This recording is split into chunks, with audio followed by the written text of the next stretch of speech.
Radhe Radhe friends, welcome to my YouTube channel best knowledge. First of all please don't forget to like and comment my video.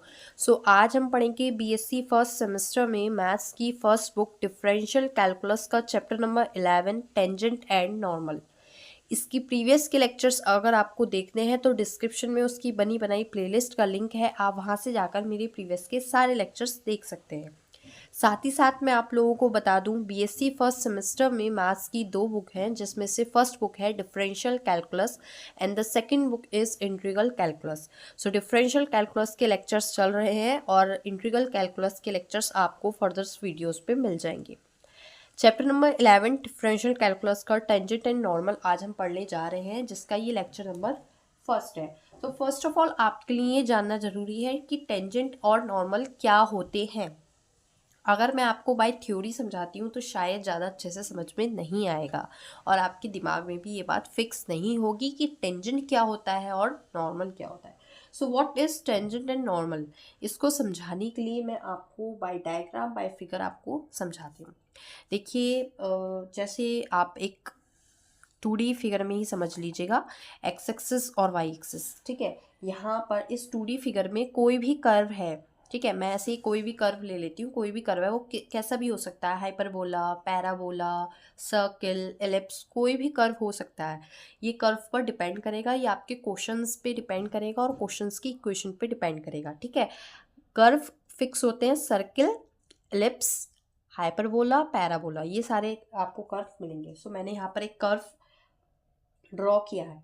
So curve को touch करते हुए अगर कोई भी line जा रही है कुछ इस तरह से, देखिए इस तरह से, इट मीन्स ये जो कर्व था इसको टच करके ये जो लाइन जा रही है, इसको पास कर रही है, इसको बोलते हैं टेंजेंट।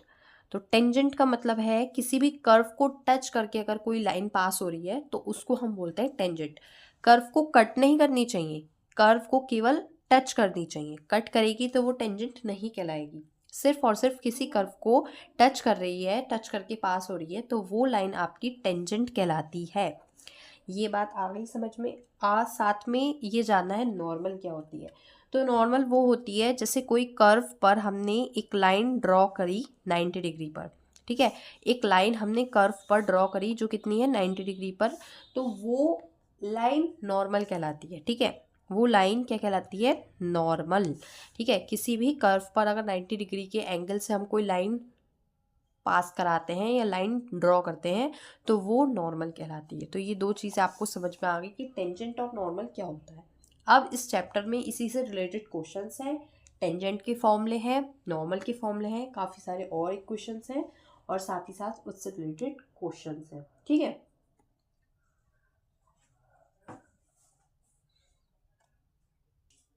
आप यहाँ पर इस चैप्टर में दो चीज़ें पढ़ेंगे, slope of tangent and slope of normal. तो वो आपको उसका फॉर्मूला पता होना चाहिए कि क्या होता है slope of tangent and slope of normal.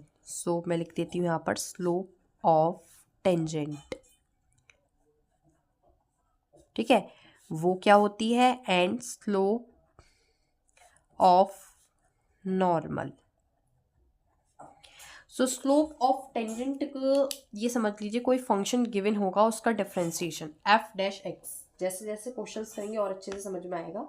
कोई फंक्शन है, उसका जो डिफरेंशिएशन होता है वो स्लोप ऑफ टेंजेंट कहलाता है और उसका डिफरेंशिएशन का reciprocal with negative sign slope of normal कहलाता है। यानी कि इस फंक्शन का रेसिप्रोकल कितना होगा, 1/f dash f x and with negative sign. So ये होता है स्लोप ऑफ नॉर्मल। आपने पढ़ा होगी स्लोप का जो फॉर्मूला होता है वो होता है m1 m2 is equal to -1। ठीक है, m1 m2 is equals to -1, या इस तरह से लिख देते हैं m2 is equals to -1 over m1। So इस तरह से स्लोप के फॉर्मूले होते हैं छोटी छोटी, जो आपको पता होनी चाहिए, आपके एग्जाम अभी इस चैप्टर में यूज होंगे, आपको पता होनी चाहिए। साथ ही साथ एक मोस्ट इम्पॉर्टेंट इक्वेशन, इससे रिलेटेड क्वेश्चंस हैं इस चैप्टर में, इक्वेशन ऑफ टेंजेंट। टेंजेंट जो हम लाइन ड्रॉ करते हैं, एक लाइन का ही जो नाम है ये टेंजेंट। तो ये जो हम लाइन ड्रॉ करते हैं इसकी इक्वेशन क्या होती है, इक्वेशन ऑफ टेंजेंट। जैसे इक्वेशन ऑफ एलिप्स होती है, equation of parabola, equation of hyperbola, equation of circle सबकी होती है। इसी तरह से इक्वेशन ऑफ टेंजेंट भी होती है, वो होती है y minus y one equals to f dash x minus x one. ये होती है इक्वेशन ऑफ टेंजेंट। ठीक है, ये मोस्ट इंपॉर्टेंट है, equation of tangent. So y minus y one is equals to f dash x minus x one. यहाँ पर जो x1 और y1 है वो पॉइंट्स हैं जिस पॉइंट पे पास हो रही है। इट मीन्स अगर इस वाले पॉइंट पे टेंजेंट पास हो रही है तो ये होंगे x1 एंड y1। सो यहाँ पर x1 और y1 पॉइंट्स हैं। ठीक है, आप लिख भी सकते हैं x1 कॉमा y1 क्या है आपके पॉइंट्स जिस पे वो कर्व को टच कर रही है, जिस पॉइंट पे वो टेंजेंट लाइन टच कर रही है कर्व को। ठीक है, इसी तरह से इक्वेशन ऑफ टेंजेंट होती है, इसी तरह से इक्वेशन ऑफ नॉर्मल होती है, इक्वेशन ऑफ नॉर्मल। तो सबसे पहले अगर आप इस चैप्टर को पढ़ रहे हैं तो ये जानना ज़रूरी था कि टेंजेंट और नॉर्मल क्या होती है, एंड देन उसके फॉर्मूले आपको पता होने चाहिए, क्योंकि इस चैप्टर में भर भर के फॉर्मूले हैं और फॉर्मूला बेस्ड ही क्वेश्चन है। अगर चैप्टर में फॉर्मूला बेस्ड क्वेश्चन है तो सबसे पहले आपको फॉर्मूले की नीड होती है, तो फॉर्मूले में आपको सबसे पहले सारे फॉर्मूले ही बता रहे हैं। तो ये वाला जो लेक्चर है बहुत ज़्यादा इंपॉर्टेंट होने वाला है, क्योंकि इसमें इस चैप्टर का सब कुछ बेस है। इसी तरह से इक्वेशन ऑफ नॉर्मल होती है, वो होती है y minus y one equals to minus one over f dash x, क्योंकि x माइनस एक्स वन। देखिए सेम इक्वेशन है बट डिफरेंस इतना है, यहाँ पर जो मैं ऊपर बता चुकी हूँ स्लोप चेंज है। यहाँ पर जो स्लोप ऑफ टेंजेंट होता है एफ डैश एक्स होता है, तो यहाँ पर इक्वेशन में भी एफ डैश एक्स यूज़ करा है। स्लोप ऑफ नॉर्मल माइनस के one over f dash x होता है, तो यहाँ पर भी वही यूज़ करा है माइनस के one over f dash x. So ये थी equation of normal and equation of tangent, chapter number 11 differential calculus का मैथ्स की फर्स्ट बुक। अच्छा, और काफ़ी सारी चीज़ें होती हैं, फॉर्मूले मैं आपको सारे इसमें रिवाइज करा देती हूँ पहले इसमें। अपने नेक्स्ट लेक्चर में मैं आपको क्वेश्चंस कराऊंगी इन सारे फॉर्मूलों से रिलेटेड। ठीक है, सो लेंथ ऑफ टेंजेंट, जैसे कोई भी टेंजेंट की लेंथ कितनी है इसको जानने के लिए एक फॉर्मूला है लेंथ ऑफ टेंजेंट। अब ये वाला फॉर्मूला क्या होता है ये भी पढ़ लेते हैं।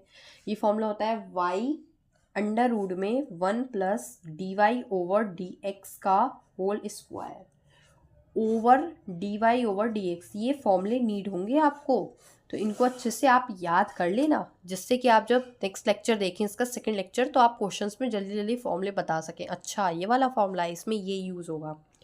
तो लेंथ ऑफ टेंजेंट क्या होता है, y अंडर रूट में 1 plus d y over d x का whole square over d y over d x. इसी तरह से लेंथ ऑफ नॉर्मल का फॉर्मूला भी होता है कि नॉर्मल की लेंथ कितनी है। सो लेंथ ऑफ नॉर्मल,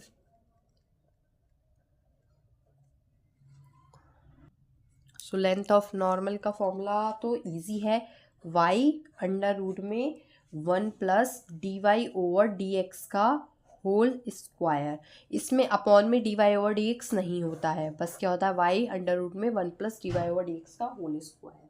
ठीक है, अच्छा एंगल बिटवीन टू कर्व्स, ये एक क्वेश्चन आता है, आपको कोई भी दो कर्व की इक्वेशन दे देंगे। ठीक है, दो कर्व की इक्वेशन दे देंगे और आपको बोल देंगे कि आपको इसके बीच के एंगल को फाइंड करना है, एंगल बिटवीन टू कर्व्स। तो एंगल बिटवीन टू कर्व्स का फॉर्मूला आपको पता होना चाहिए, मोस्ट इंपॉर्टेंट है ये चैप्टर, बहुत ज़्यादा मोस्ट इंपॉर्टेंट चैप्टर है angle between two curve exam के पॉइंट ऑफ व्यू से। सो फॉर्मूला होता है tan theta is equal to m1 minus m2 over 1 plus m1 m2। ठीक है, अब m1 m2 क्या है, यहाँ पर स्लोप है, slope of first curve and slope of second curve. ठीक है, m1 एंड m2, तो ये क्लियर रखिए, tan theta is equal to m1 minus m2 1 plus m1 m2।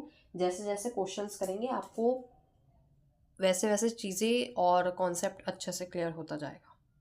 अच्छा एक चीज़ और होती है इसमें, सब टेंजेंट एंड सब नॉर्मल। जिस तरह से टेंजेंट और नॉर्मल होती है उस तरह से ही होती है सब टेंजेंट एंड सब नॉर्मल। तो इसका फॉर्मूला भी आपको पता होनी चाहिए। तो सब टेंजेंट और सब नॉर्मल का फॉर्मूला बहुत इजी होता है। सब टेंजेंट का होता है y over d y over d x, clear, y over d y over d x सब टेंजेंट का। और सब नॉर्मल का होता है सब normal, y multiply by d y over d x. It means इसमें तो डिनोमिनेटर में होता है, इसमें मल्टीप्लाई में होता है, मतलब इसमें डिवाइड में होता है और इसमें मल्टीप्लाई में होता है। तो ये हो गया सब टेंजेंट का और ये हो गया सब नॉर्मल का, जो आपको पता होना चाहिए। बहुत सारे फॉर्मूले हैं इस चैप्टर में, ठीक है। जैसे जैसे आते जाएंगे मैं आपको बताती जाऊंगी। एक होती है पोलर कोऑर्डिनेट्स। पोलर कोऑर्डिनेट्स के बारे में तो आपको शायद पता भी होगा, काफ़ी अच्छे से पता होगा। नहीं पता है तो मैं एक बार दोबारा बता देती हूँ पोलर कोऑर्डिनेट्स क्या होते हैं, ठीक है।